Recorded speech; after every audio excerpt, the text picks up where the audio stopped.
Great to be here. Good morning, everyone.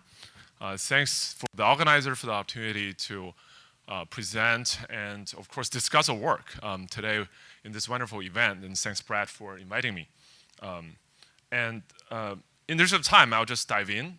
But before I start, I wanted to share that you were just, probably noticing, I think there's really a transformation going on in biotechnology, in medicine, which is we can start to see that AI is entering these vertical domains and also start making real impact, as you've seen from some of the recent fundraising news.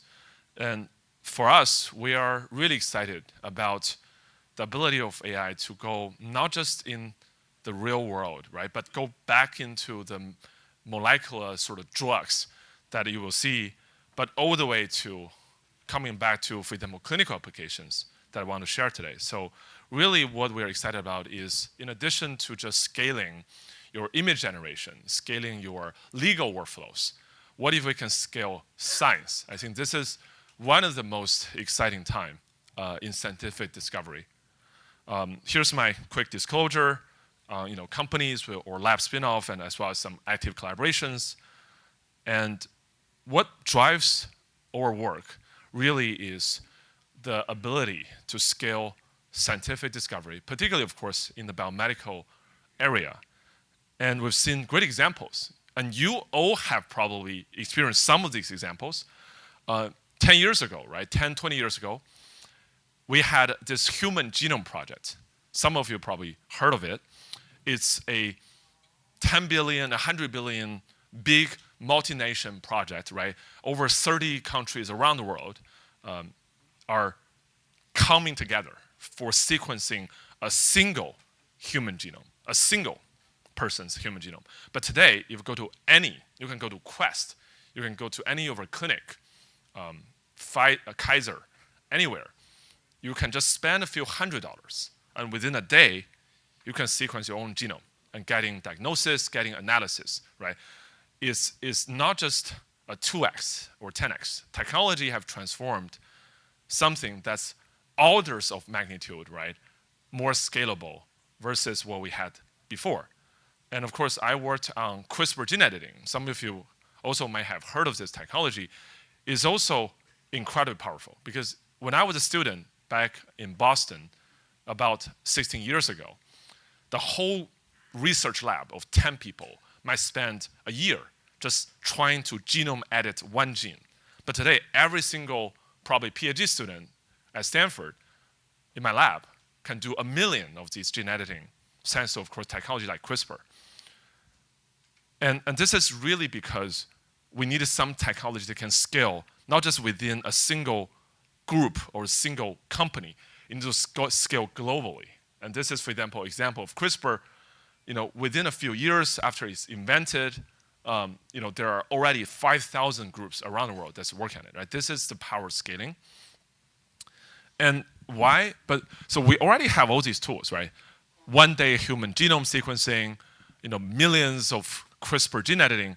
Why do we still need AI or more powerful tools? This is because biology is so complex. Here's a very simple example, right? My lab have 2 talented PhD students working on this cancer, melanoma problem.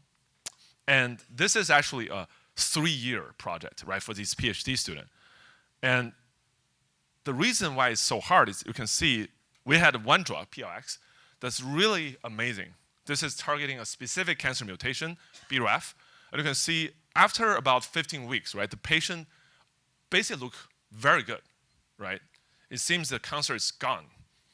But then after just another 9 weeks, less than around 2 months, it all came back, right? The cancer cells are constantly evolving. We're not talking about something that's static, right? All the biology, all the disease, all the medicines are trying to deal with a constantly evolving system that's very complex. And this is why we needed 3 years to just study this one cancer type and actually understand one drug, which is this PLX. And imagine if we, right, were to achieve some of the visions you've heard from some of the leaders, from Google, from others, from Anthropic, like something, the vision that within 10 years we can cure all diseases, is not going to be good, even with all these tools we have in the current pace, right? 3 years for one type of disease, one drug, is way too slow, right? This is why we think that we still need a lot more than what we have today in order to achieve the vision that AI can really help us. And this give you some quick examples of what we're excited about. And of course, hopefully open this for the rest of some of the discussions today. We have been really excited about making foundation models for biology. As you've seen from AlphaFold, right, from Google, you can take millions of years of evolution of proteins and distill that into a single model, AlphaFold, that can have the power to predict without any experiment, right? Pure token, pure inference, the structure, accurate prediction of structure of proteins. What about RNA? You've all heard about proteins, but RNA is also a critical molecule, right? All the RNA vaccines you've seen, a lot of gene editing drugs that's FDA approved, all relies on RNA. And this is why we've been working on, for example, RNA foundation model, like this one called RNA Genesis, which basically distill billions of years of RNA evolution into a single model. And with this type of model, we can design therapeutic molecule, such as novel CRISPR gene editing using generative RNA design. This is similar to generated image. We specifically fine-tuned a diffusion module to generate these RNA molecules, and we can improve gene editing efficiency several-fold versus even the best-in-class drugs that we've seen. And pushing beyond the models, as we were discussing, there's incredible progress in agentic AI agents. But in order for us to really understand if agents can solve science, what we did first actually is not to build agent, but build data set and benchmarks. So we actually take about 11 years of real scientific discussion, largely not on the internet. These are really non-public, but true scientific discussions over the span of 11 years, because these are labs that are working on genomics, gene editing, together with us in the same community. And we can build a benchmark called Genome Bench that truly have the power to evaluate LLM reasoning, agentic AI, in the specific topic of science, in this case, genomics. And what we've learned, for example, is that if you use reinforcement learning to basically, right, enhance an open source model, you can see on the right in the darker blue color, we used real scientific knowledge to do RL on top of these very compact open source models, Llama, Pi, Gamma from Google, QN. And you can see that even though their performance was 57% accurate versus the Gemini 2.5 Pro or Cloud 3.5, this was a little bit old data, but bear with me, right? They're 77%, really nice. But if you just do real RL enhancement of these small open source models, you can not only achieve the same performance, but even beat the performance of these closed source models. And we've recently updated this, which are coming out, but basically we know that this is still true. Even when you talk about Gemini 3.1 Pro, when you talk about Cloud 4.7, 4.8, they've never seen this scientific data because it's not in public internet.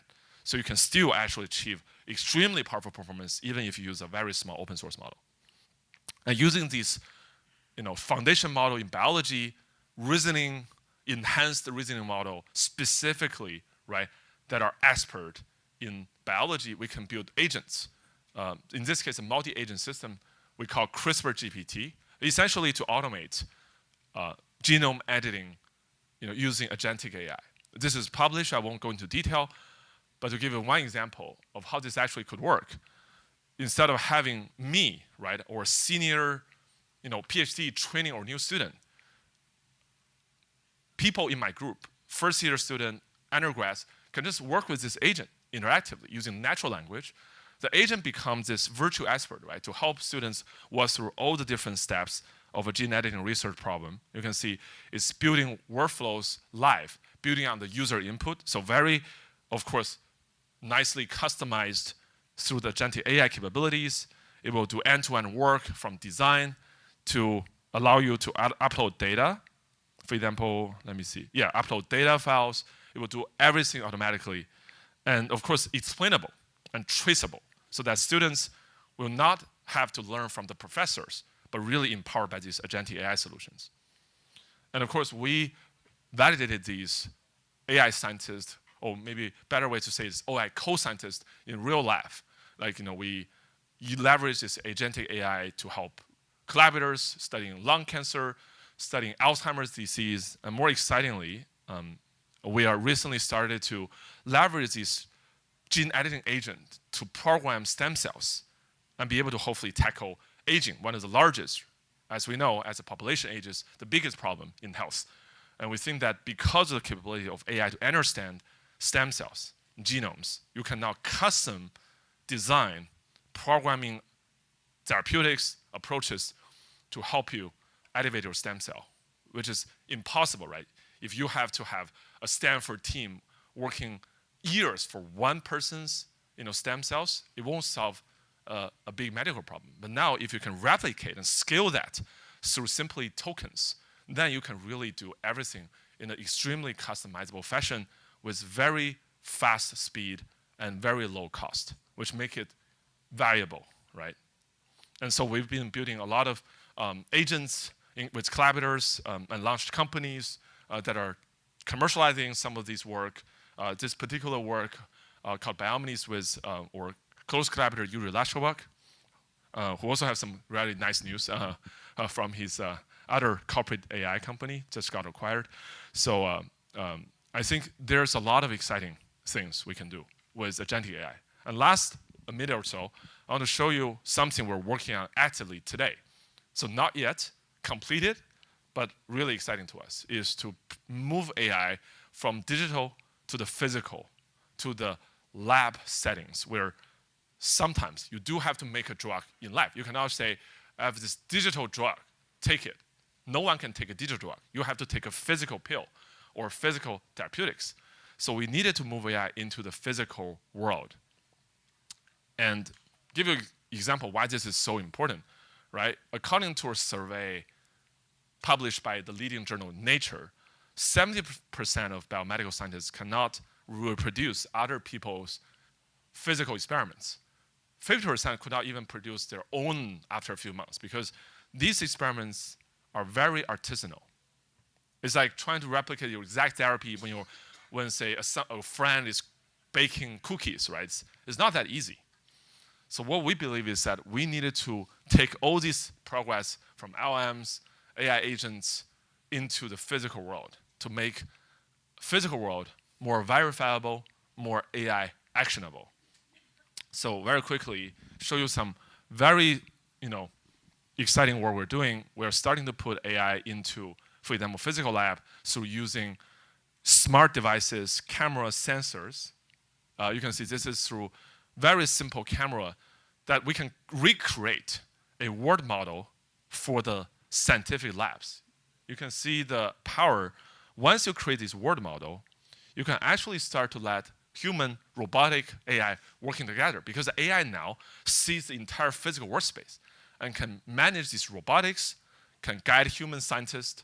So this is a holistic, right, system that can essentially bring AI to the physical world. And very exciting to us is that we are also adding on recently, instead of just vision, in collaboration with Professor Jonathan Bao's lab at Stanford, we're making also tactile sensors as part of our full tech stack to recreate a word model for scientific labs. And this is the example, right? We're really leveraging these flexible electronic tactile sensors in our lab to really capture every important details of a scientific operation. And this way give you ability to reconstruct not just 3D, but the entire 4D process of a science that gives us ability to automate.